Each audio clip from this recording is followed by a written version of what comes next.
My name is Tiffany Neal, and I'm a SOFI member as well as the chapter delegate from New Jersey. I have been a member of SOFI on and off since 2005 when I was an MPH student. So in 2005, it was in between my 2 years of my MPH program.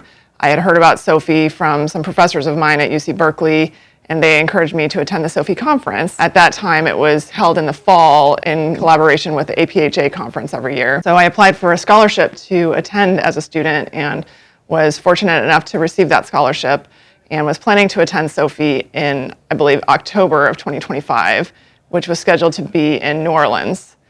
Of course, in the summer of 2005, New Orleans got hit with Hurricane Katrina, and due to all of the challenges after that, they decided not to hold the SOFI conference in New Orleans that year. They changed it to be in Philadelphia in November, so they had a little extra time to plan. And so I changed gears a little bit, changed my plans, and headed to Philadelphia in November. Of course, the biggest snowstorm in years and years and years hit Philadelphia the night before the SOFI conference, and it got several feet of snow.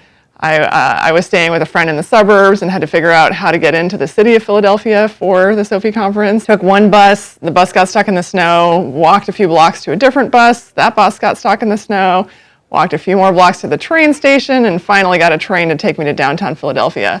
So I got to the SOFI conference a few hours late, but I got there, and at that particular event, Dr. James Prochaska was the keynote speaker, who it was amazing to hear him speak in person about the stages of change model, and was really inspirational. And that was my first introduction to SOFI, my first SOFI conference, and I've been a fan and a member ever since. For me, SOFI conferences are a great way to meet and network other health educators who are passionate about similar issues that I am, as well as learn so much. There's so many different interesting sessions, things that I'm already working on, things that I may be interested in working on, and so it's always exciting to grow my knowledge and my skills while meeting people from all around the country. I've probably attended the SOFI conference maybe 7 or 8 times since entering the field of public health. Try to find funding every year depending on how far I need to travel, but always excited when I have the opportunity to attend.